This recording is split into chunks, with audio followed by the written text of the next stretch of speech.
드디어 다윗이 왕이 되었습니다. 마침내 왕이 되었습니다. 참으로 오랜 시간이 걸렸습니다. 오늘 말씀을 묵상하면서 이 팩트를 묵상하면서 떠오른 단어가 세 글자입니다. 기다림. 기다림이라는 단어가 이렇게 떠오르더라고요. 여러분은 지금까지 살아오시면서요, 누군가를 진정으로 기다려 보신 적 있으신지요? 네, 있으시잖아요. 여러분 풋사랑할 때 극장 앞에서 애인을 기다리고, 아닌가요? 네.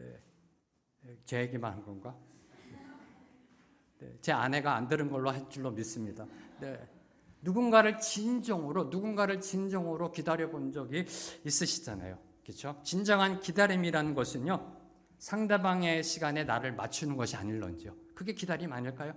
상대방의 시간에 나를 맞추는 것, 상대방의 시간이 기준이 되어 거기에 나를 맞추어야 기다림이 가능합니다.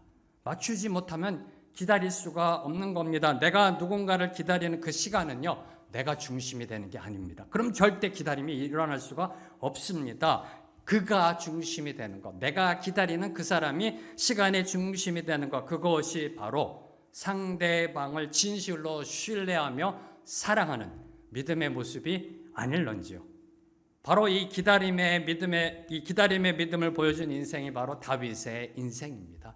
다윗의 인생, 누굴 향해요? 하나님을 향해. 다윗은 하나님의 시간표에 자신의 인생을 맞춘 사람입니다. 하나님의 뜻에 자신의 인생을 올인한 사람입니다. 그래서 기다릴 수 있었던 겁니다. 이미 앞서 저희들이 작년에 사무엘상의 말씀을 통해 살펴보았듯이 다윗은 10대 중반에 이스라엘의 왕으로 기름 부음을 받았습니다. 그리고 그로 인해 사울에게 쫓기는 도망자의 삶을 10년 넘게 살아야 했습니다. 또 사울이 죽은 후에도 무려 7년 반 동안이나 이스라엘의 왕이 되지 못하였습니다. 단지 유다 지파만의 왕으로 있어야 했습니다. 사울만 죽으면 다 될 줄 알았는데, 그죠? 사울만 죽으면 다 될 줄 알았는데, 이것만 풀리면, 이것만 해결되면 고생 끝이실 줄 알았는데, 다른 문제가 발목을 잡았던 겁니다. 이게 인생입니다. 안 그런가요?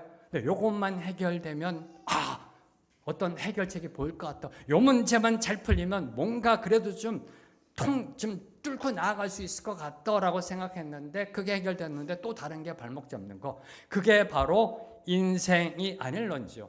그럴 때 상황이 우리의 발목을 잡을 때 믿음의 사람들은 하나님이 왜 그런 상황을 허락하셨는지를 헤아리면서 기다립니다.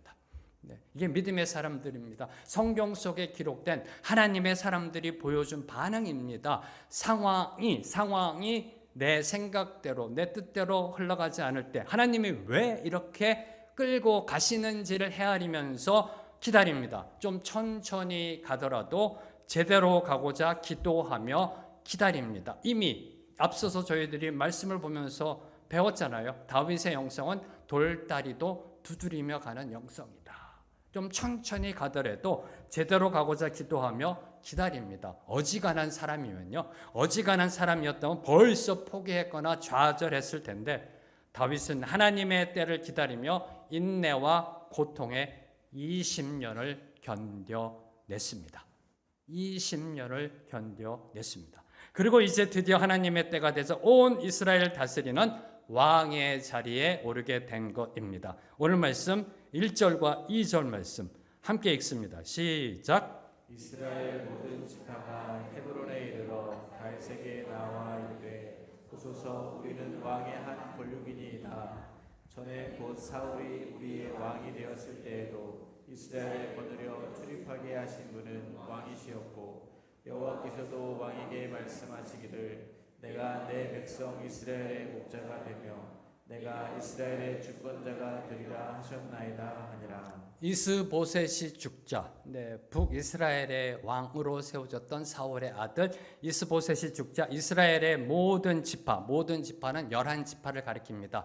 북쪽에 있던 11지파가 헤브론으로 옵니다. 그리고 다윗에게 나왔습니다. 그들이 다윗에게 나온 이유는 오직 한 가지, 다윗을 온 이스라엘의 왕으로 삼기 위함입니다.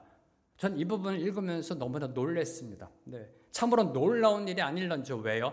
지금까지 그들은 다윗을 왕으로 인정하지 않았습니다. 자체적으로 왕을 세우며 국가를 만들어가고 있었습니다. 다윗을 거부했습니다. 대적했던 자들이 이제 스스로 다윗 앞에 나와 다윗을 왕으로 삼고자 합니다.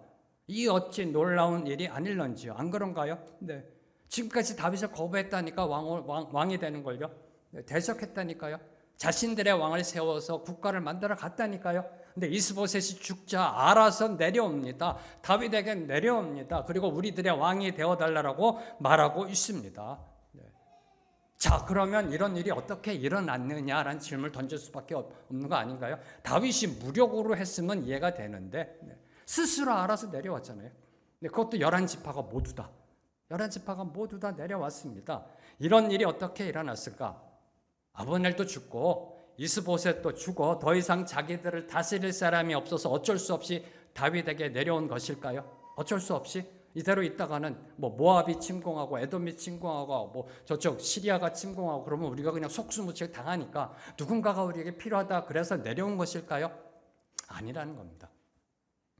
이제서야 진짜 왕이 누구인지, 진실한 왕이 누구인지를 깨닫게 되었던 것입니다. 이제서야 자신들을 위한 진실한 왕, 진짜 왕이 누구인지를 깨달았던 겁니다. 어떻게 깨달았을까요? 어떻게 깨달았을까요? 지금까지 다윗의 삶을 보니, 지금까지 쭉 다윗의 삶을 지켜보니 진정으로 자신들을 위할 왕이 다름 아닌 다윗이었음을 깨닫게 되었던 겁니다. 자, 다윗은 사울에게 억울하게 쫓기면서도 한 번도 사울에게 무력으로 대든 적이 없습니다. 무력으로 사울을 제거하고 스스로 왕이 되고자 하지 않았습니다. 하나님으로부터 왕이 될 것이라는 기름 부음을 받았습니다. 이보다 더 큰 명분이 어디 있을런지요? 네. 그런데 알아서 사울이 먼저 자기에게 총칼을 들고 들어와요.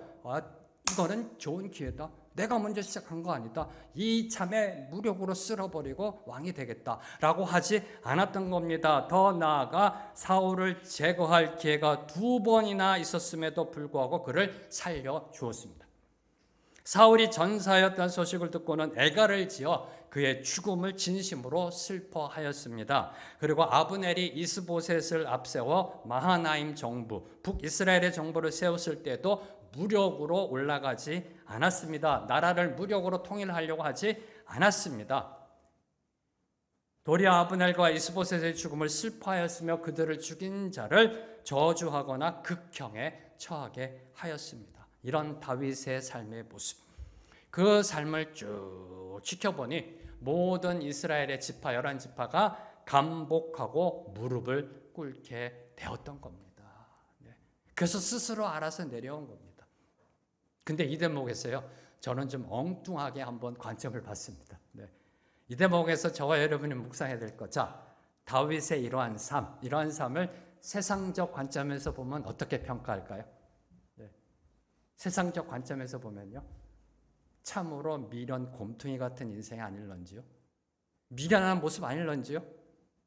이스라엘의 왕이 될 수 있는 지름길이 있었습니다. 2번이나 있었습니다. 그렇게 오해할 수 있지 않을까요? 하나님이 주신 기회다라고 생각하지 않을까요? 그렇게 생각 안 할까요? 하나님이 나에게 기름을 부었습니다. 왕이 되라 기름을 부었습니다. 그런데 2번이나 하나님이 기회를 주셨다라고 생각하지 않을까요? 지름길을 택하지 않았다는 겁니다. 지름길이 있었음에도 불구하고 그것을 마다하고 먼 길로 20년이나 돌아왔습니다. 참으로 미련스러울 정도를 걷고자 노력하였습니다. 고군분투하였습니다. 그리고 그로 인해 이 부분이 중요합니다. 오랜 기간 고초를 겪었습니다. 겪지 않아도 될 시련과 고난을 겪었습니다. 자신만이 아닙니다. 아내, 자녀, 가족들, 그리고 자신을 믿고 따르는 자들.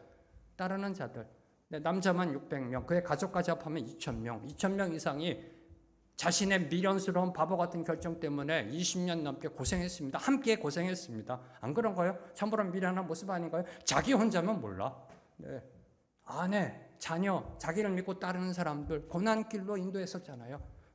지름길이 있었는데 주위에서도 얘기했잖아요. 이거 하나님이 주시는 기회라고, 부하들이요. 그런데도 미련스러울 정도로 정도를 걷고자 고군분투하였습니다. 기도하면서 하나님의 뜻을 알고자 고군분투하며 발버둥치며 옳은 길로 나아갔던 겁니다. 자, 이때 여러분 같으면 어떤 선택을 하셨을까요? 네, 전 이 부분을 묵상하면서 솔직히 답을 못 하겠더라고요. 솔직히. 네. 세상적 지름길 아니면 멀더라도 정도의 길. 여러분은 어느 길로 나아가실런지요? 네. 기억하십시오. 정도를 걷는다는 것. 어떨 땐 미련한 것 같습니다. 어떨 땐 정말 바보스러운 것 같고 어떨 땐 가시밭길을 걷는 것 같지만 그 길이 정답의 길이라는 겁니다. 그 길이 정답의 길이다. 그 정답의 길을 묵묵히 걸어온 다윗을 이제 온 이스라엘의 왕으로 추대함에 있어 이스라엘의 모든 지파, 11지파죠. 그동안 이스라엘을 다윗을 거부했던 그 모든 지파, 11지파 사람들이 특히 세 가지의 명분을 1절과 2절에서 강조하고 있습니다. 세 가지의 명분을 들어 이제 다윗을 이스라엘의 왕으로 추대하고 있습니다. 첫 번째, 다윗과 자신들은 한 골육이다. 1절에 보면 그렇죠?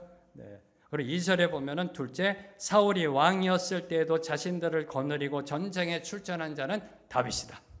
세 번째 명분, 하나님께서 다윗을 이스라엘의 목자와 주권자로 삼겠다고 말씀하셨다. 이 세 가지의 명분을 들어 이스라엘의 왕으로 다윗을 추대하고 있습니다. 자, 첫 번째 명분. 우리는 한 골육이다. 우리는 한 골육이다. 뭘 말하고자 한 것일까요? 우리는 한 골육이다. 골육. 골육이라는 게 무슨 뜻일까요? 네. 뼈와 살이라는 뜻으로 몸이라는 의미입니다. 몸. 즉 다윗과 자신들은 한 몸이라는 겁니다. 한 몸이라는 것입니다. 비록 사울 왕가와 다윗 왕가로 나뉘어 몇 년 동안 대적하며 싸웠지만 다윗과 자신들은 원래 모두 아브라함의 자손이요 한 형제 자매임을 강조한 것입니다. 이제서야 이스라엘의 모든 지파가 한 운명 공동체와 하나의 신앙 공동체임을 깨닫고 고백하고 있는 겁니다. 우리는 한 골육입니다. 이 사실을 깨달은 겁니다. 그래서 당신이 우리의 왕이 되어 주셔야 합니다라고 나오고 있는 겁니다. 사랑하는 성도 여러분, 오늘 우리 모두도 한 골육임을 알고 계시는지요? 모르세요? 그럼 다시 제가 선포합니다. 저와 여러분, 오늘 예배드리는 저와 여러분 모두 다 한 골육입니다. 옆에 분 한번 이렇게 쳐다봐 주세요. 이렇게 한번 쳐다봐 주세요. 네, 살아도 같이 살고 죽어도 같이 죽을 한 공동체임이 고백되는지요? 아멘. 감사합니다. 지금 멀리 있는 분도 좀 봐주시고 그렇게 하면서요. 우리는 한 골육이라니까요. 죽어도 같이 죽고 살아도 같이 죽을 한 골육이라니까요. 이거는 변함없는 팩트입니다. 미리미리 고백하시고 이스라엘 12지파, 11지파 이제 와서 고백하잖아요. 네, 미리미리 좀 이렇게 고백하고 와서 있으면 얼마나 좋아요. 네, 얼마나 좋아요. 이스라엘의 역사가 좀 더 달라질 수 있을지 모릅니다만은 한 골육이다. 저와 여러분 우리 모두도요. 예수 그리스도를 머리로 하여 한 몸을 이룬 운명의 공동체입니다. 하나님의 운명의 공동체입니다. 함께 울고 함께 웃으며 서로가 서로를 그리스도의 사랑으로 품는 신앙 공동체입니다. 신앙 공동체입니다. 운명 공동체입니다. 전 이 부분을 묵상하다가 갑자기 제가 하늘 날아가면 하나님이 황재명 목사 뭐 하다 왔어? 이렇게 질문하실 것 같아요. 그러면은 네. 말씀하신 대로 생명의 길 교회도 섬기고요. 네. 그리고 이것도 했고요. 뭐 이렇게 섬기다가 왔어요라고 할 것 같은데 갑자기 떠오른 생각이요. 그냥 이렇게 대답할 것 같아요. 하나님, 지지구 볶다 왔습니다. 지지구 볶다 왔습니다. 그게 우리 인생 아닌가요? 그죠? 지지구 볶다 왔습니다. 그게 인생인데 그 지지구 볶는 인생 가운데 골육이 있다라는 겁니다. 골육. 네. 하나 되는 한 그 공동체가 있다라는 겁니다. 바로 이 부분을 보세요. 이 말씀 속에 이 사무엘하에 기록된 다윗 왕과 사울 왕과 서로 지지고 볶았잖아요. 전쟁하고. 그게 인생입니다. 네. 근데 결론은 한 골육이라는 겁니다. 한 골육이다. 자, 옆에 계신 분에게 한번 이렇게 서로 축복하며 격려합니다. 우리가 남이가. 우리는 한 골육입니다. 자, 두 번째 명분, 이스라엘을 거느려 출입하게 하였다. 이스라엘을 거느려 출입하게 하였다. 무슨 뜻일까요? 이스라엘을 거느려 출입하게 하였다. 자, 이는 1차적으로 다윗의 군사적 통솔을 의미하는 겁니다. 군사적 통솔. 네, 군대 장관으로서 출전해서 승리하고 전투에서 이겼다. 이걸 이야기하는 건데 여기에는 보다 큰 의미가 내포되어 있습니다. 다윗이 이스라엘을 거느려 출입하게 했다는 뜻은요. 이 말은 사울 왕이 나라를 다스릴 때에도 실질적으로 이스라엘을 지킨 사람 다윗이다. 실질적으로 이 이스라엘을 하나님께로 올바로 인도한 사람이 바로 다윗이었음을 고백하고 있는 겁니다. 이스라엘을 거느려 출입하게 하였다는 것은 단순한 군사적 통솔만이 아니라 영적 통솔까지. 네. 왕은 사울이었지만 실질적으로 나라를 이끌고 나간 사람은 바로 다윗이었습니다라는 그러한 고백입니다. 자, 그러면 다윗이 이처럼 백성들에게 인정받게 된 이유가 무엇일까요? 이 부분을 질문을 던져야 되잖아요. 네. 당시 사울이 왕입니다. 근데 백성들은 이렇게 얘기합니다. 사울은 천천히요, 다윗은 만만이다. 네, 왕은 사울인데 실질적인 주권자는 다윗이다. 다윗이 이 나라를 다스렸다라고 고백하고 있는 겁니다. 네, 고백하고 있는 겁니다. 이게 어떻게 가능했고 어떻게 이 백성들에게 다윗이 인정받게 될 수 있었을까? 싸움 잘해서요? 나가는 즉시 100점 100승해서요? 네, 그래서요? 네. 자, 이에 대한 답이 성경에 있습니다. 열왕기상 3장 6절 말씀. 열왕기상 3장 6절 말씀 함께 읽습니다. 시작. 솔로몬이 이르되 주의 종 내 아버지 다윗이 성실과 공의와 정직한 마음으로 주와 함께 주 앞에서 행함으로 주께서 그에게 큰 은혜를 베푸셨고 주께서 또 그를 위하여 이 큰 은혜를 항상 주사 오늘과 같이 그의 자리에 앉을 아들을 그에게 주셨나이다. 어떻게 다윗이 백성들로부터 인정받았는가? 간단합니다. 주와 함께 주 앞에서 행함으로. 주와 함께 주 앞에서 행함으로. 주 앞에서 행하는 삶입니다. 주 앞에서 행하는 삶. 그 코람데오의 신앙으로 아무리 멀고 힘든 길이라 할지라도 그 길이 정도라면, 하나님이 예비하신 길이라면, 첫째 성실, 둘째 공의, 셋째 정직한 마음으로 걸어가는 모습, 그 모습을 보고 이스라엘 백성들은 다윗을 진정한 지도자로 인정하였던 것입니다. 하나님 앞에 서는 신앙, 코람데오의 신앙, 어느 곳에 있던 무엇이라든 늘 항상 하나님이 나와 함께 하고 계신다라는 이 팩트를 인지하며 살아가는 모습, 쉽지 않습니다. 네. 늘 항상 하나님이 나와 함께 하고 계시다, 내가 하는 거 보고 계시다, 내가 하는 말 듣고 계신다. 여러분의 삶은 거룩해질 겁니다. 코람데오의 신앙인으로 하나님이 가라 하는 길을 첫째 성실하게, 둘째 공의롭게, 셋째 정직하게 행하는 모습을 보고 백성들이 이 사람이 진짜 우리의 지도자다 라고 인정하였던 겁니다. 사랑하는 성도 여러분, 오늘 우리도요, 어느 곳에 있던 무엇을 하든지 코람데오의 삶, 하나님, 사람 앞에서가 아니라 하나님 앞에서 행하는 것처럼 살아가면 하나님과 사람 앞에서 존귀 여김받게 될 줄로 믿습니다. 네. 우리에게 달렸다는 겁니다. 우리에게 달렸다는 겁니다. 세상 비난하지 마세요. 다른 사람 비판하지 마세요. 나에게 달린 겁니다. 나에게. 네. 내가 하나님 앞에 올바로 코람데오의 삶으로 살아가고자 하면, 주와 함께 주 앞에서 행하는 삶을 살면 하나님이 우리를 높여주시고요, 세상 사람들이 감히 깔보지 못하는 품이 있는 인생을 살아가게 될 줄로 믿습니다. 자, 세 번째 명분. 하나님이 다윗을 내 백성 이스라엘의 목자가 되며 이스라엘의 주권자가 되리라고 약속하셨다. 그래서 지금 온 겁니다. 그래서 다윗, 당신이 우리의 왕이 되어 주셔야 합니다라고 추대하고 있는 겁니다. 이에 대해서 두 가지를 함께 나누고자 합니다. 첫 번째로, 자, 이는 다윗을 온 이스라엘의 왕으로 삼는 그들의 행위가 당연하다라는 사실을 우리에게 보여주고 있는 겁니다. 그렇죠? 당연한 겁니다. 하나님이 그렇게 하셨으니까. 네. 당연하다는 사실을 강조하고 있는 겁니다. 다시 말해, 하나님이 예비하시고 섭리하신 그 당연한 일이 이제 이루어졌음을, 그 당연한 일이 이제 이루어졌음을 암시하고 있는 겁니다. 하나님의 계획은 하나님의 때에 당연히 성취되어집니다. 하나님의 계획은 하나님의 때에 하나님의 방법으로 당연히 마땅히 성취되어집니다. 그 계획이 다윗을 향한 것이든 오늘 저와 여러분을 향한 것이든 반드시 이루어집니다. 그래서 오늘 저와 여러분에게 필요한 것이 무엇이에요? 기다림의 인내라는 겁니다. 기다림. 네. 다윗이 보여주었던 그 기다림. 네. 다시 선포합니다. 저와 여러분을 향한 하나님의 뜻, 하나님의 계획 반드시 이루어집니다. 그래서 우리에게 필요한 것이 무엇이다?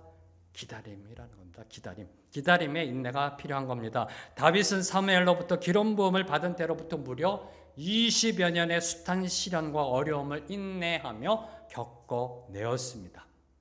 이 인내의 기다림을 하나님의 관점에서 본다면 무엇일까요? 네.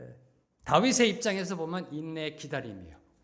인내의 기다림입니다. 하나님의 뜻이 마땅히 이루어지는 가운데 다윗에게 요구되어졌던 것은 인내의 기다림입니다. 그런데 이거를 하나님의 관점에서 보면 무엇이 될까요? 다윗을 연단시키신 것. 네. 다윗을 연단시키신 것입니다. 하나님은 다윗으로 하여금 이스라엘의 왕으로서 갖추어야 할 지도자적 소양과 신앙을 갖추도록 하기 위하여 오랜 기간 동안 그를 연단하셨던 것입니다. 지난주 말씀 저희들이 같이 보았던 욥기 23장 10절 말씀, 내가 가는 길을 그가 아시나니, 하나님이 아시나니, 하나님이 나를 단련하신 후에는 내가 순금같이 되어 나으리라. 그래서 다윗은 순금같이 되어 하나님의 마음에 합한 자가 될 수 있었던 것입니다. 기억하십시오. 순금이 된다는 것 그냥 거저 되는 것이 아니다라는 겁니다. 순금 되기 원하시죠?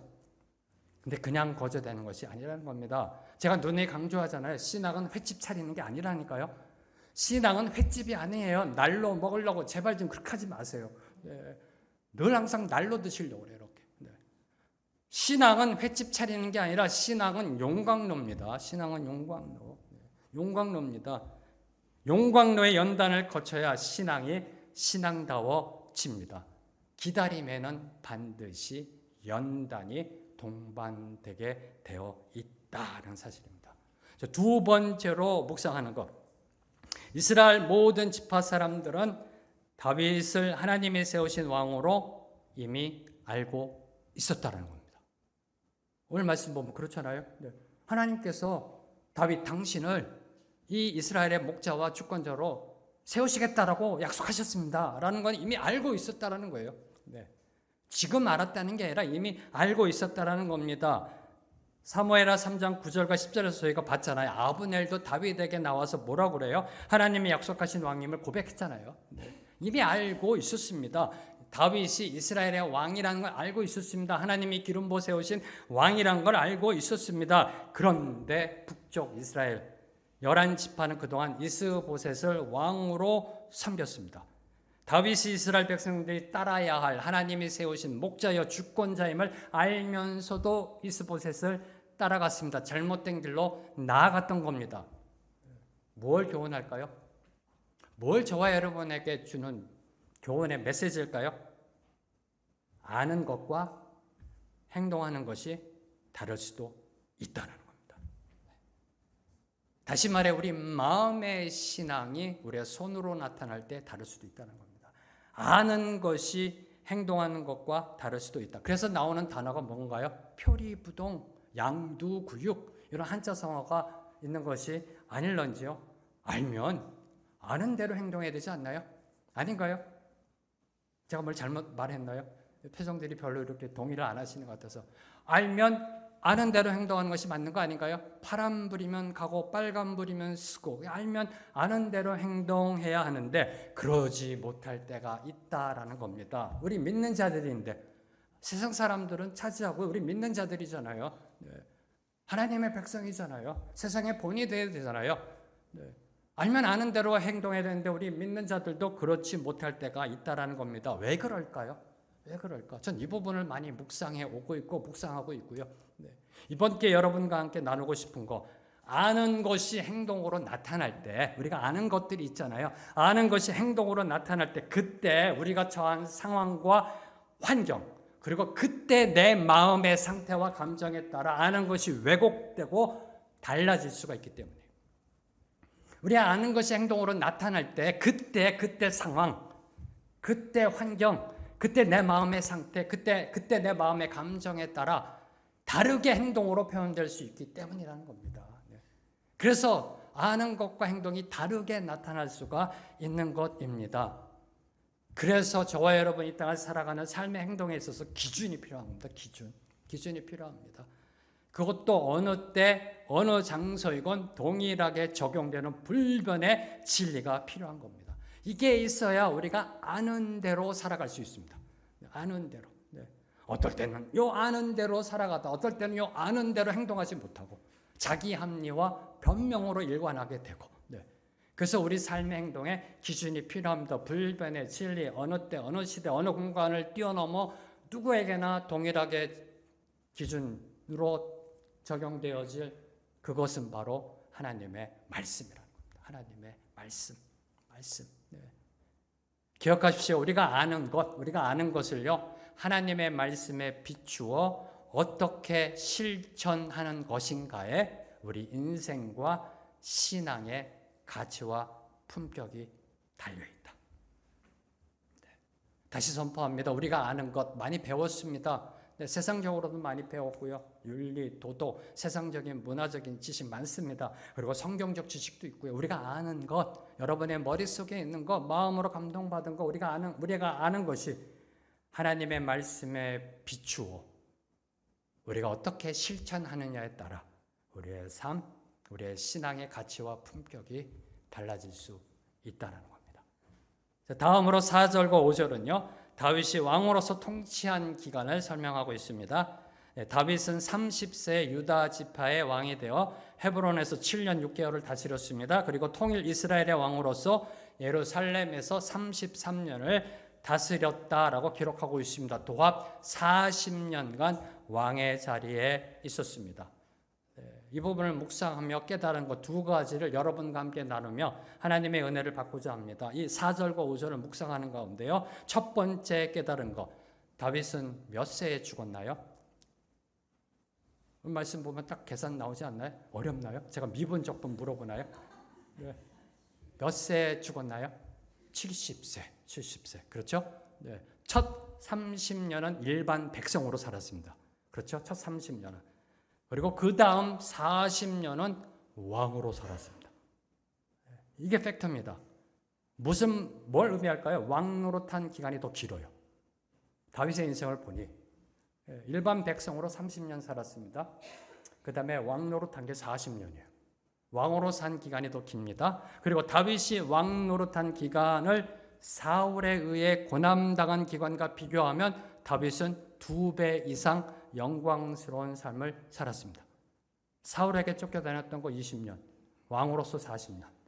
그리고 또 하나, 유다 지파의 왕 노릇한 기간은 7년 반인데 통일 왕국의 왕으로서 영광을 누린 기간은 33년이었습니다. 이 팩트가 주는 메시지가 뭘까요? 다윗에게 고난받은 기간보다 영광을 누린 기간이 더 많다.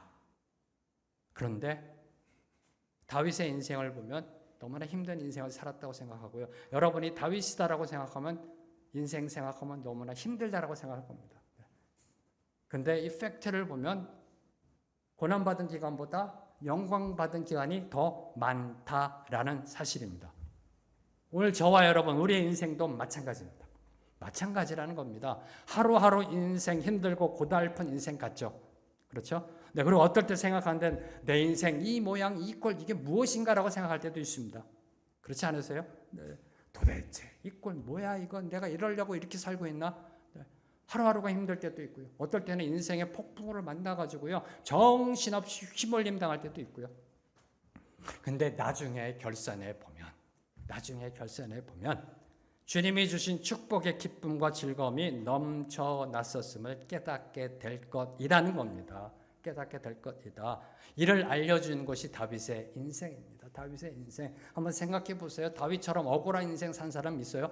누가 왕 되고 싶다 그랬어요? 가만히 있는데 하나님이 기름 부어가지고 왕 시키겠다고 해가지고 10대 중반부터 쫓기는 인생 살아가기 시작합니다. 네, 저기 블레셋으로 괜히 망명해서 침 흘리고 바보 미치광이 행동도 했어야 되고요.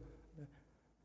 참으로 정말 고달픈 인생, 힘든 인생. 아마 제가 다윗이었으면 막 하나님께 기도했을 것 같아요. 왜 저를 이런 곳으로 몰아넣으시고 내가 도대체 뭘 잘못해가지고 이렇게 살아가게 하십니까? 막 그랬을 것 같아요. 이렇게 20년입니다. 20년 넘게. 네. 그런데 그의 인생을 결산해 보니 영광받은 기간이 더 많았다라는 겁니다. 영광받은 기간이 더 많았다라는 겁니다. 이 팩트를 확증해 주는 것이 성경 말씀입니다. 로마서 8장 18절은 이렇게 선포합니다. 생각하건대 현재의 고난은 장차 우리에게 나타날 영광과 비교할 수 없도다. 믿으시는지요? 지금 혹시 고난과 시련 속에 계시는지요? 나중에 여러분의 인생을 결산하면 하나님께 감사함으로 나아가게 될 줄로 믿습니다. 자, 다음으로 깨달은 것. 다윗은 온 이스라엘의 왕으로 등극함에 있어서 몇 번의 기름 부음이 있었는지 아세요? 저는 요번에 이번 말씀을 준비하면서 알았어요. 네. 3대째 크리스천으로 태어나 하나님의 말씀을 읽고 그다음에 신학교를 다니고 또 신학자로서 성경을 연구하고 목사로서 설교하면서 이번에 준비하면서 깨달았어요. 이번에 준비하면서. 네. 다윗이 몇 번 기름 부음 받았는지 아세요? 3번입니다. 3번. 저는 그냥 사무엘로부터 기름 부음 받았다라고 생각하고 넘어가고 있었던 것 같아요. 3번 기름 부음을 받았습니다. 첫 번째 기름 부음 목동 시절에서 사무엘로부터 받았습니다. 이는 목동에서 왕으로 선택되는 놀라운 획기적인 사건이었습니다. 수직 상승이죠. 신분이. 그렇죠? 두 번째는 사울이 죽은 후 유다 지파 사람들이 다윗에게 나와 다윗에게 왕으로 기름 부었습니다. 자, 이는 해외에서 도피 생활하던 그 망명자의 신분에서 이제 유다 지파의 왕이 되는 영광스러운 사건입니다. 그러나 아직 한 지파만의 왕이었습니다. 그러다가 7년 반이 지난 후 드디어 이스라엘의 모든 지파가 충성하는 통일 이스라엘의 왕으로 기름 부음 받았습니다. 이를 나타내는 게 오늘 말씀 3절입니다. 와서 기름 붓잖아요. 기름 부음을 받았습니다. 3번의 기름 부음을 받았습니다. 어떤 흐름이 보이세요? 어떤 흐름이 보이세요? 기름 부음이 3번 주어지고 있잖아요. 왜 하나님은 이 기름 부음을 3번 허락하셨을까? 어떤 흐름이 있는가? 그 인생에 있어서 무엇을 말씀하고자 하시는 건가? 다윗은 단계적으로 점점 높아졌다는 겁니다. 목동에서 왕으로 기름 부음 받았는데 유다 지파의 왕으로, 그리고 온 이스라엘의 왕으로 단계적으로 점점 높아졌다. 다시 말해 하나님은 다윗을 조금씩 점점 더 높여 주셨습니다. 이것이 하나님의 방법입니다. 이것이 오늘 저와 여러분 성도들을 높이시는, 축복하시는 방법입니다. 이를 확증하는 것이 성경 말씀입니다. 잠언 4장 18절 말씀 새 번역으로 함께 읽겠습니다. 시작. 의인의 길은 동틀 때 햇살 같아서 대낮이 될 때까지 점점 더 빛나지만 이게 성도들을 이끄시는 하나님의 섭리의 모습입니다. 성도의 길, 저와 여러분의 길을 점점 더 빛나게 하는 것, 이것이 하나님이 우리를 축복하시는 그 역사하시는 섭리의 모습입니다. 그래서 기다림이 필요한 겁니다. 하나님은 점점 더 우리를 빛나게 하려고 합니다. 그럼 우리는 어떻게 해야 돼요? 기다려야죠. 점점 기다려야죠. 절대 서두르지 말고 묵묵히 하나님 보여주신 의의 길, 정답의 길, 정도의 길로 나아가야 점점 더 빛나는 인생을 살게 될 것입니다. 자, 그러면 이제 질문을 또 던져야죠. 하나님은 왜 그러면 성도들을 한 번에 높여주지 않으실까? 여러분이 원하시는 거 그거 아니에요? 도깨비 방망이 축복 원하시는 거 아니에요? 아니신가? 저만 그런가? 이렇게요? 도깨비 방망이, 지니 램프 있잖아요. 요술 램프. 그런 축복 원하는 거 아닌가요? 한 번에 한 큐에 콱 해가지고 세상을 놀래키고 멋있게 해요. 그런 인생. 역전되리라. 그런 찬양처럼요. 그런 인생, 그런 축복 받고 싶지 않으세요? 근데 하나님은 왜 그렇게 하지 않으시는가? 왜 그렇게 하지 않으시는가? 왜 한순간에 갑자기 생명의 길게 일부 꽉 차게 하지 않으시는가? 다음 주 왔더니 갑자기 1부 2부가 꽉 차요. 이렇게 한 번에 한 큐에 팍 올려주지 않으시는가? 그 첫째 이유는요, 우리가 교만해질까 봐입니다. 우리가 교만해질까 봐, 지 잘나서 높아진 줄 알까 봐. 네. 그러다가 어떻게 돼요? 실족하고 꼬꾸라질까 봐, 꼬꾸라질까 봐, 다칠까 봐, 죽을까 봐. 하나님께서는 우리를 천천히 높여주시고 계시는 겁니다. 두 번째 이유는요, 우리의 신앙 성숙도에 비례하여 성도를 높이는 것이 하나님의 원칙이기 때문입니다. 자, 하나님은 신앙의 그릇에 맞게 그에 합당한 사명과 자리를 주십니다. 만약 넘치게 주잖아요. 그게 우리 부모의 마음 아니에요? 우리 자녀들에게 넘치게 주고 싶잖아요. 네. 넘치게 줬을 때 일어나는 사건들이 대개 이 재벌가의 자녀들의 문제로 나타나고 있지 않나요? 네. 이 넘치게 주면 감당하지 못하고 해가 되기 때문에 이 부분을 잘 설명하는 게요. 고층 엘리베이터, 이 엘리베이터가 갑자기 한순간에 빨리 올라간다고 생각해 보세요. 롯데타워가 있죠. 롯데타워가 몇 초 만에 올라가는지 모르겠습니다. 근데 갑자기 1층에서 1초 만에 쫙 올라간다고 생각해 보세요. 한순간에 팍 올려준다고 생각해 보세요. 그때 나타난 현상이 뭔가요? 구토 증세, 어지럼증, 호흡곤란, 심장 발작 등등 이런 것들이 나타나기 때문에 하나님께서는 천천히 그에 맞게, 그릇에 맞게 높여주신 것입니다. 자, 이를 다른 각도로 설명하면요, 하나님은 성경에 보면은 우리가 생선을 달라고 간구하면 주겠다고 말씀하셨습니다. 생선, 우리가 무슨 세상에서 어떤 세상적 가치가 높고 큰 게 아니라 생선, 달걀. 마태복음 7장에 보면요, 생선을 달라 하면 하나님이 주신다고 그러셨어요. 주겠다라고 간구하면 주겠다고 하셨습니다. 그런데 문제가 무엇인지 아세요?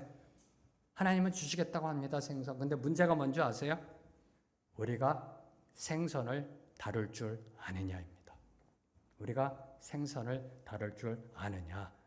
하나님은 생선을 제대로 손질도 못하는 사람, 요리하는 방법을 모르는 사람에게는요, 생선 주는 것을 보류하십니다. 그리고 기다리십니다. 우리가 생선을 요리하는 방법을 배울 때까지, 깨달을 때까지, 터득할 때까지 기다리시는 분이시라는 겁니다. 자, 세 번째 이유. 왜 우리를 한 번에 높여주지 않으실까? 세 번째 이유. 모든 영광은 하나님이 주신 것이다. 그래서 하나님께 돌려야 한다. 그 영광은 하나님께 돌려드려야 한다는 그 진리를 깨닫게 하시려고, 오직 주께 감사, 오직 주께 영광의 이 진리를 깨닫게 하시려고요. 사람은 한 번에 높아지면 교만과 자만심에 빠지기 쉽습니다.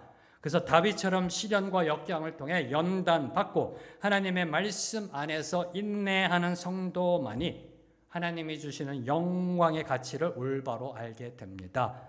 다시 말해 모든 것이 하나님의 은혜임이 고백하게 됩니다. 자, 이를 역으로 보면요, 나의 힘으로는 도저히 할 수 없다. I am nobody, I am nothing 이라는 고백, 이 사실을 깨닫고 하나님 앞에 엎드리는 겸손한 성도에게 하나님은 더 큰 직분과 영광을 주신다라는 겁니다. 그래서 주님은 오늘도 저와 여러분을 향해 다음과 같이 교훈하십니다. 누구든지 자기를 높이는 자는 낮아지고 누구든지 자기를 낮추는 자는 높아지리라. 주님의 말씀입니다.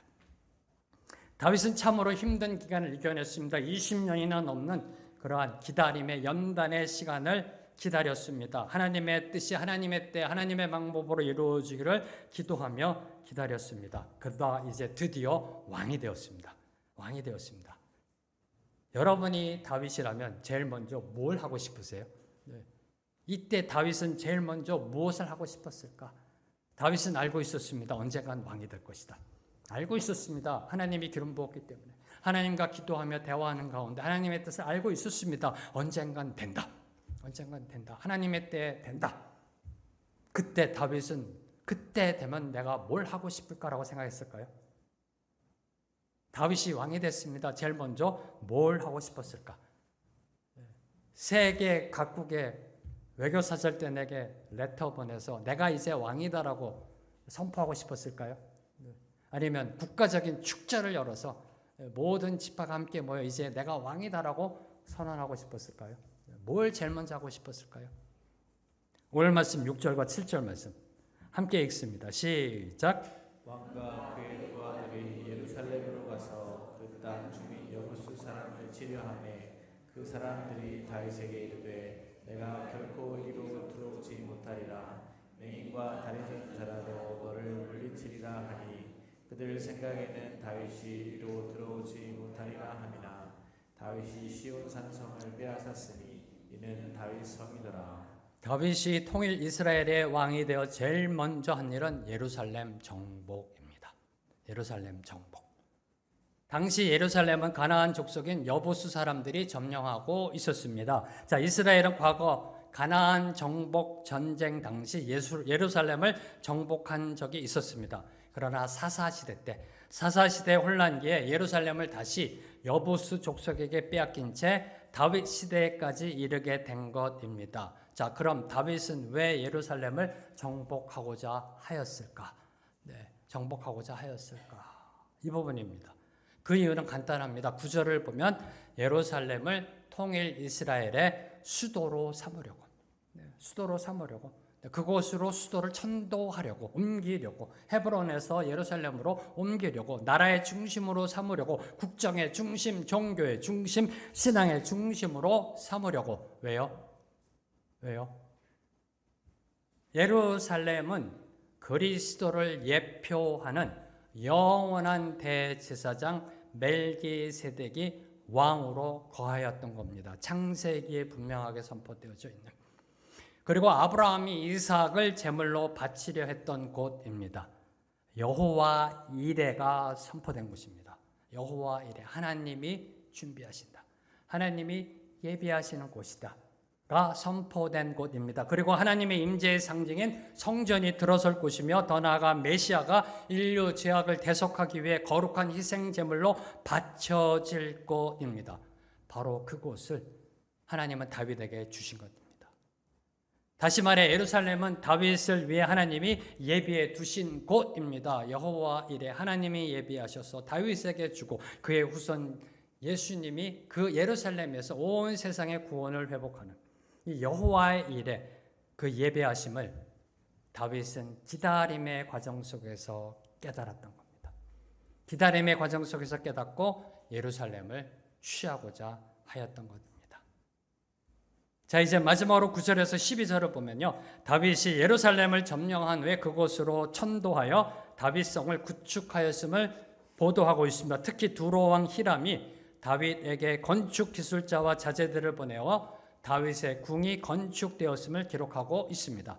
여기서 저희들이 주목하는 것 11절과 12절 말씀, 두 구절 말씀입니다. 함께 읽습니다. 시작. 두로 왕 히람이 다윗에게 사절들과 백합과 목수와 석수를 보내매 그들이 다윗을 위하여 집을 지으니 다윗이 여호와께서 자기를 세우사 이스라엘 왕으로 삼으신 것과 그의 백성 이스라엘을 위하여 그 나라를 높이신 것을 알았더라. 다윗은 고백합니다. 하나님께서 자신과 이스라엘을 높여주셨다. 자신이 왕이 된 것 모두 다 하나님의 은혜이다. 여기서 특별히 저와 여러분이 놓치지 말아야 할 것, 다윗은 두로 왕이 기술자, 석수, 목수와 자재들을 보내어 자신의 궁을 지어주자 그것을 통해 하나님이 자신과 이스라엘을 높여주신 것을 깨달았다라고 11절과 12절에 고백하고 있습니다. 집을 지으니 다윗이 그 나라를 높이신 것을 알았더라. 누가요? 하나님이. 하나님이. 이렇게 하지 않았다라는 겁니다. 내가 잘나서, 내가 능력이 있어서. 지금 두로 왕 히람이 스스로 알아서 와서 무릎 꿇은 겁니다. 다윗이 이제 이스라엘의 왕이 되었다 하니 이 두로 왕 히람이 스스로 알아서 와가지고 다윗 왕을 섬긴 겁니다. 그때 다윗은요, 나 이런 사람이야라고 하지 않았습니다. 또는 우리 믿는 자들은 이렇게 교만한 사람 없잖아요. 우리들은 어떻게 반응하냐면 주로 그렇다. 내가 더 높아져야 돼. 내가 더 실력이 있어야 돼. 내가 더 세상에서 능력이 있어야 돼. 그래야 세상이 무릎 꿇어. 그래야 하나님 앞에 무릎 꿇어라고 생각하지 않았다라는 겁니다. 이게 우리 믿는 자들이 하는 오류 중에 하나입니다. 야, 봐라. 이렇게 하나님께 모든 걸 전심전력으로 나아가니까 내가 이스라엘의 왕이 되니까 세상이 내 앞에 와서 무릎 꿇잖아. 그러니까 난 더 세상에서 특실나야 돼. 더 노력해야 돼. 더 능력 있게 돼야 돼. 그래야 하나님께 영광 올려드릴 수 있어. 라는 오류에 빠지지 않았다는 겁니다. 근데 그런 오류에 이는 다윗이요 상황을 통해 일하시는 하나님의 섭리하심을 보았음을 암시하고 있는 겁니다. 삶의 여정 가운데 역사하신 그 하나님의 섭리를 보고 듣고 깨닫는 체험적 영성이 다윗에게 있었던 겁니다. 갑자기 느닷없이 두루왕 히람이 내려오더니 알아서 자기 궁을 지어주겠다고 그래요. 그 상황을 보고 하나님이 일하시는구나. 주님 감사합니다. 나 같은 게 뭐라고 이렇게 축복해 주시네요라고 깨달았던 겁니다. 상황을 보고 사건을 보고 돌아가는 그 환경을 보고요 깨달은 겁니다. 하나님이 일하신다. 하나님이 일하시는구나. 나 같은 거 위해서 이렇게 하나님이 애써 주시는구나 라며 감사함으로 나아갔던 겁니다. 이 체험적 영성이 있었기 때문에 다윗은 그 오랜 기다림을 견뎌낼 수 있었던 겁니다. 이 체험적 영성이 있어서 이거 없으면 못 견뎌냅니다. 이걸 어떻게 견뎌내요? 체험적 영성. 상황 속에서 일하신 하나님을 보고 듣고 깨달았기 때문에, 그리고 더 나아가 모든 것이 당연한 것이 아니라 하나님의 은혜였음을 깨닫고 고백할 수 있었던 겁니다. 이 부분을 묵상하며 이런 결론을 내렸습니다. 다윗처럼 살고 싶다. 다윗처럼 살고 싶다. 이게 말은 쉬운데 어려워요. 종이 한 장인데 신앙이요. 종이 한 장인데 두로 왕이 스스로 알아서 무릎 꿇고 궁 지어주겠다라고 얘기하는 그때 잘못 생각할 수 있다니까요. 잘못 생각할 수 있다니까요. 교만으로 안 가더라도 아까 제가 말씀드렸던 것처럼 그렇지 세상에서 높아져야 하나님의 영광 받지라고 잘못된 생각을 할 수가 있다니까요. 근데 다윗은 그러지 않았다는 겁니다. 주여 감사합니다. 나 같은 게 뭐라고 이렇게까지 또 나를 위해서 축복해 주시는군요. 이게 얼마나 놀라운 그의 영성일런지 다윗처럼 살고 싶다. 다윗처럼 살고 싶다. 다윗처럼 살고 싶지 않으세요? 다윗이 고백한 하나님의 섭리의 은혜를 체험하고 싶지 않으세요? 어떻게 하면 다윗처럼 살 수 있을까? 그 답은 오늘 말씀 10절에 있습니다. 10절 보시면 만군의 하나님 여호와께서 함께 계시니 다윗이 점점 강성하여 가니라. 다윗이 이스라엘의 왕으로 기름 부음 받은 것, 이제 곧 온 이스라엘의 왕으로 세워진 것, 난공불락으로 여겨지던 예루살렘을 점령할 수 있었던 것, 그리고 이후 점점 강성하여진 것, 이 모두 다 하나님의 함께하심의 은혜였다라는 겁니다. 다윗과 함께하신 그 하나님 오늘도 우리와 함께하고 계십니다. 저와 여러분과 영원히 늘 항상 함께하고 계십니다. 문제는 우리가 하나님과 함께하느냐입니다. 문제는 우리가 하나님의 임재 안에 거하느냐, 우리가 하나님의 말씀대로 살아가느냐. 이것이 바로 오늘 저와 여러분에게 던져진 도전의 과제입니다. 오늘 말씀을 맺겠습니다. 다윗의 삶을 보며 깨닫는 것, 인생은 기다립니다. 인생은 기다립니다. 하나님의 때를 기다리는 것이다. 자, 기다림 속에는요, 기다림 속에는 분명 내일을 소망하는 기대가 있습니다. 그렇죠? 근데 기다림에는 기대감이 있습니다. 그리고 반면에 지금 어떻게 해야 하는 염려, 불안, 걱정, 근심의 두려움도 기다림 속에는 있습니다. 기다림 속에 있습니다. 불확실하니까. 그래서 우리에게 필요한 것이 바로 인내입니다. 인내.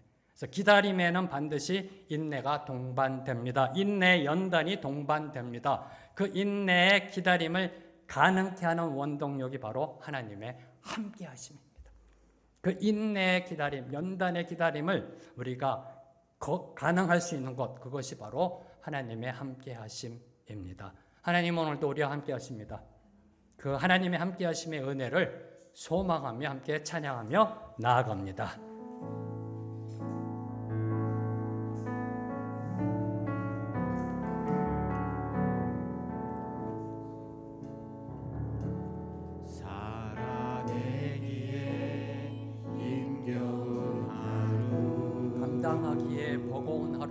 감당하기에 버거운 하루 삶에 힘겨워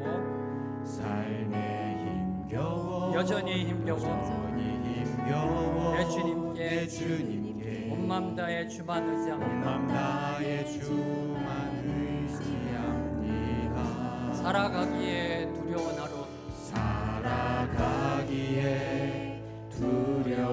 하루 순종하기에 무거운 하루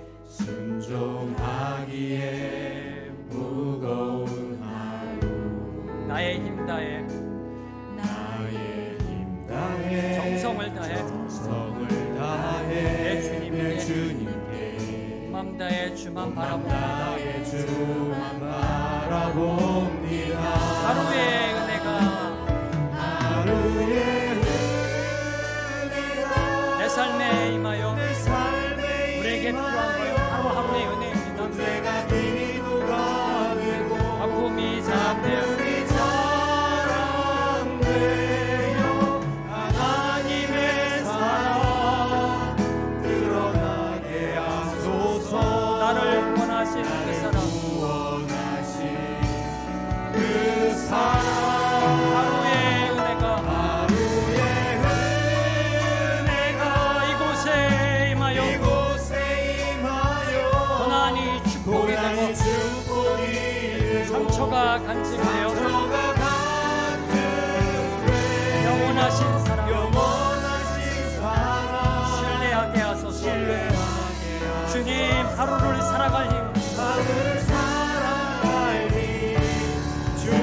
주소서. 이 찬양을 여러분 함께 부르는 게요, 다윗의 인생을, 그 기다림의 인생을 묵상하는데 하나님 너무 감사해요. 이 찬양을 주신 거예요. 다윗이 이랬을 것이다. 그 기다림 가운데 살아내기가 너무 힘겹습니다. 주님이라고 기도하지 않았을까요? 감당하기가 너무나 버겁습니다. 너무 두렵습니다. 순종하기에 너무 하루하루가 무겁습니다라고 고백하지 않았을까요? 네. 그런 가운데 다윗은 하나님을 바라보며 나아가겠다고 그러면서 기도한 겁니다. 주님, 하루하루 은혜를 주세요. 하루하루 은혜를 주세요. 그럼 내가 버텨낼 수 있습니다. 오늘 하루도 은혜 주시면 내가 살아갈 힘이 있습니다라고 기도하지 않았을까요? 네. 그 다윗의 마음으로 다시 한번 찬양하며 나아갑니다.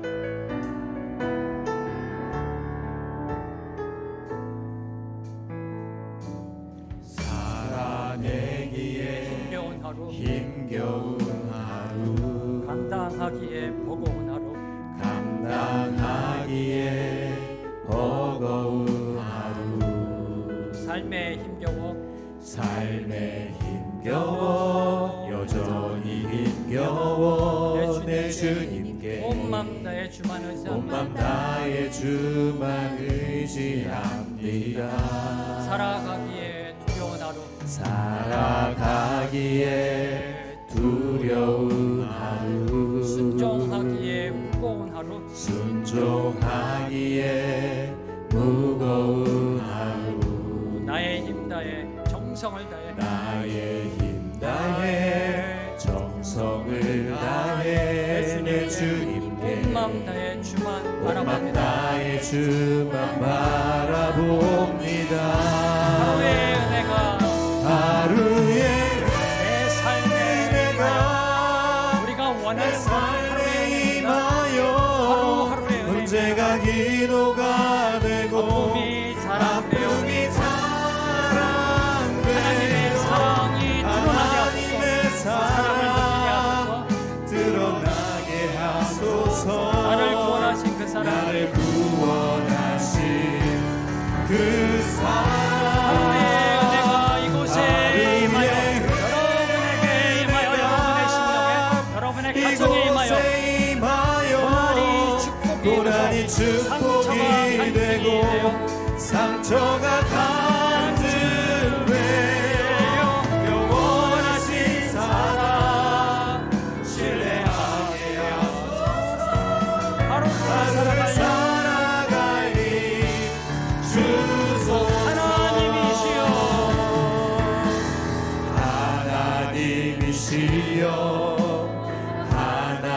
하나님이시여 주는 나의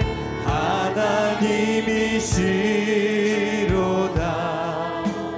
나의 몸과 마음 주를 갈망하며 이제 내가 주께 고백하는 말 여호와는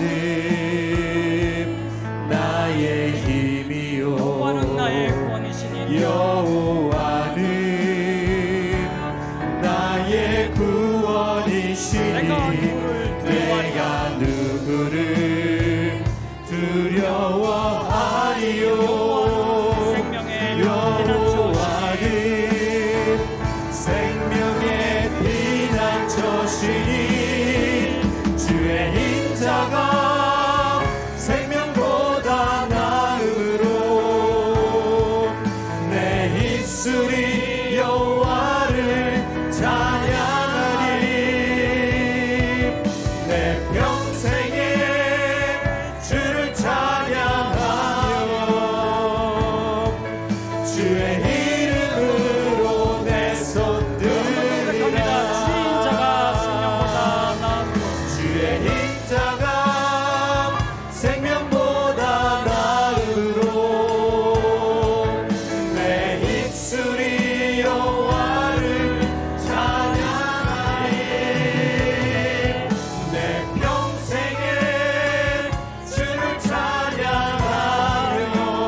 다윗의 인생을 통하여 우리에게 위로하시고 격려하시고 도전하여 주심에 감사합니다. 인생은 기다림임을 다시 한번 깨닫게 해주심에 감사합니다. 오늘도 우리를 향한 계획 하나님의 뜻 기다립니다. 하나님의 때 하나님의 방법으로 반드시 이루어질 걸 믿고 기다립니다. 하나님 감사합니다. 우리로 하여금 하나님을 기다릴 수 있는 그 은혜 주심에 감사합니다. 하루하루 주신 은혜로 멋있게 제대로 의의 길을 걸어가는 우리 모두가 되게 하여 주시옵소서. 예수님의 이름으로 기도합니다. 아멘.